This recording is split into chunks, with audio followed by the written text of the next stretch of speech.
Hello there. Hope you're doing well today.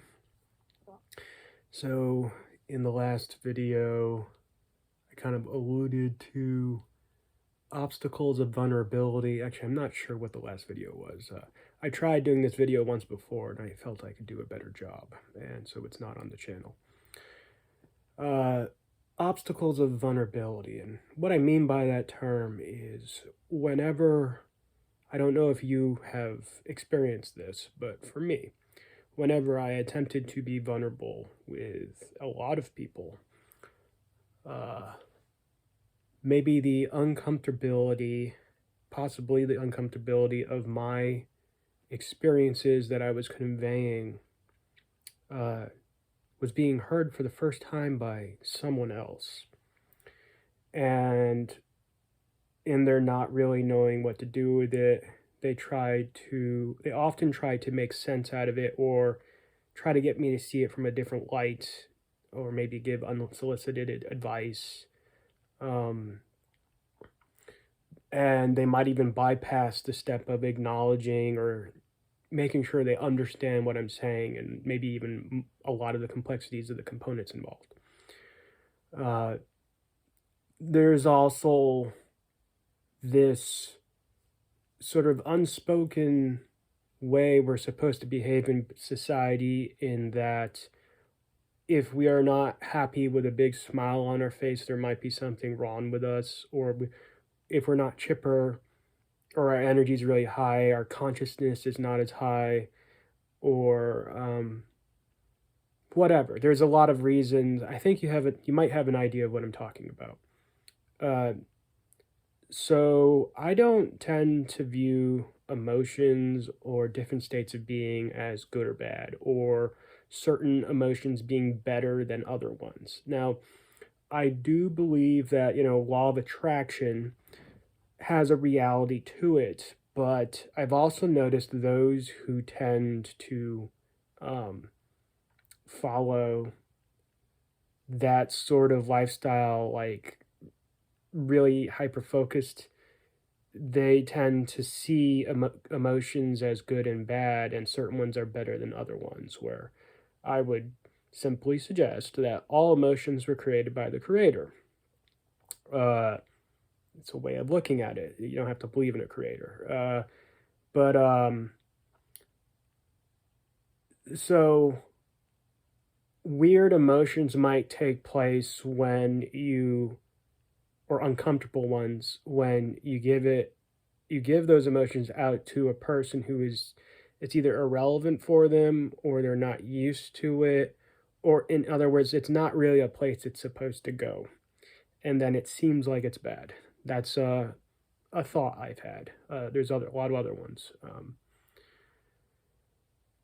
So vulnerability, a friend and I were talking about this recently, and I've said this for a long time. Vulnerability to me is strength, not the dominance or the taking away of power from another. To me, that is not strength.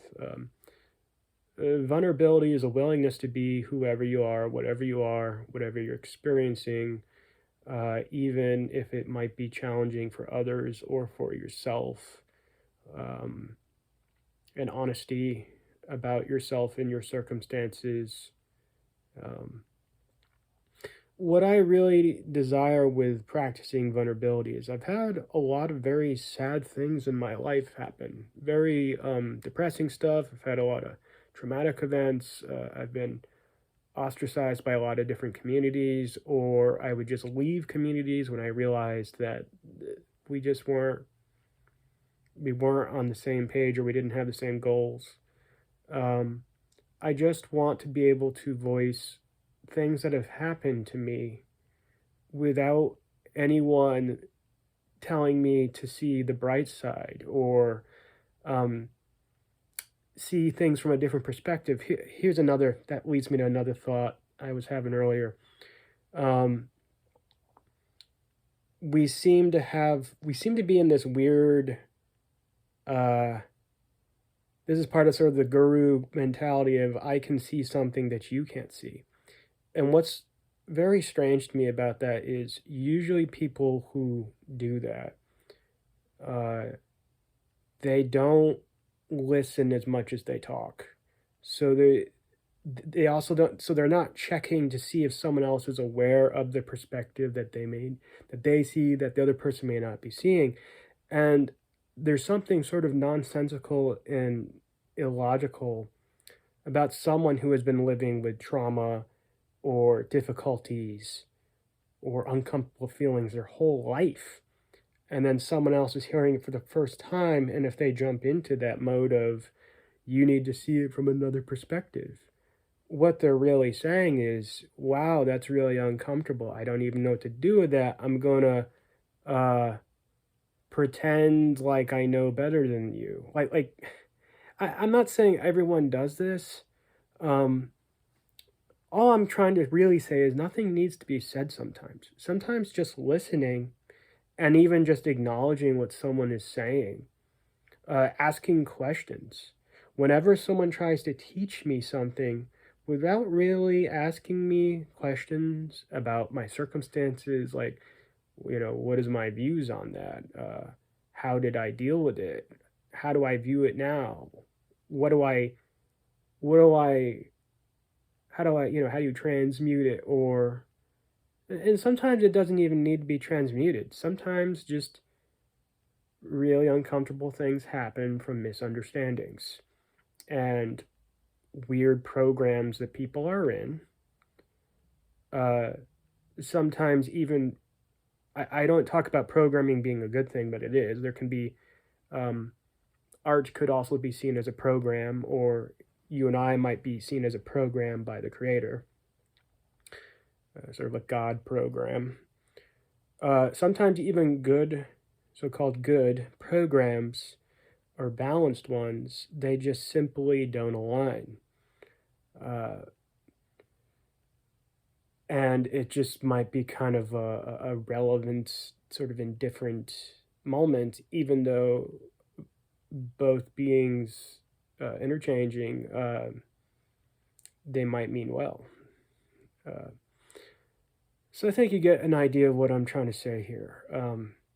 This sort of incessant need for positivity, this here's another thought. I don't know whether I've said this in my videos or not. I did about 12 videos of practice runs, so I don't really know which ones what subjects made it and what didn't. I don't refer to things as positive and negative, or I try not to, because I see the terms positive and negative mostly as polarities of science. And just as I said earlier, I feel that a lot of emotions aren't necessarily negative. They just went to a place that wasn't their suitable home or where they wanted to go. Um, Whenever I made an illustration in one of my, I think it was a practice video, that when you draw, if you draw a squiggly line in a certain spot and it looks just bad, say you did it in the air, on a horizon, it doesn't look right. But you put that same squiggly line in the ocean, and then it looks great. Uh, it's all about context, and that's how I feel emotions are, and also experiences. Rather than seeing them as good and bad or positive and negative. And I don't like to use negativity as something that invalidates the emotional spectrum. Uh, in other videos I've mentioned, I don't like to even see hierarchy in general. So the idea of positive and negative, you're using the word negative to sort of invalidate an experience. Why is that important? Because let's say you had a negative experience. If you try to erase it out of history, you are very more likely to repeat the same mistake again.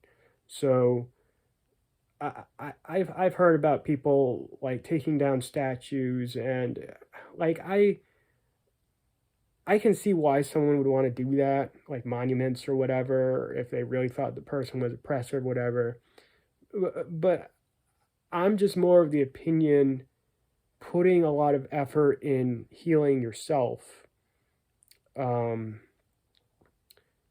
using the challenging environment around you to as a reminder of what you don't want to become, and so you can focus on who you really want to be. Um, and yeah, so I'm not saying the act of taking down a monument or a statue is not necessarily saying you're foolish for wanting to do that. It's not like I can't understand if you thought a statue or monument represented sexism or something to that degree. But I just, like I was saying, it's why I don't believe in censorship anymore. Is because I like to have a record of uh, someone's bad behavior, but at the same time too, uh, I'm kind of jumping all over the place here. Yeah, a record of someone's bad behavior, or even maybe a wolf or a predator. At the same time too, it's pretty well known that the public is pretty unforgiving of stars when they do something very human and fallible. If they do something that's egregious or difficult, but they have a long track record of being a good citizen, I do think the public tends to be a bit harsh on such people about that as well. Um, we all are, I don't think perfection is the goal. I think the goal is for us to be comfortable with trying on different aspects of our own personality in this uh, fantastically huge universe that we're in, and to be okay with the results, whether they're uncomfortable, uh, even if they're amazing and wondrous. We can even take wondrous things too far too, which people might describe as mania. Uh, it's complicated living in this reality, isn't it?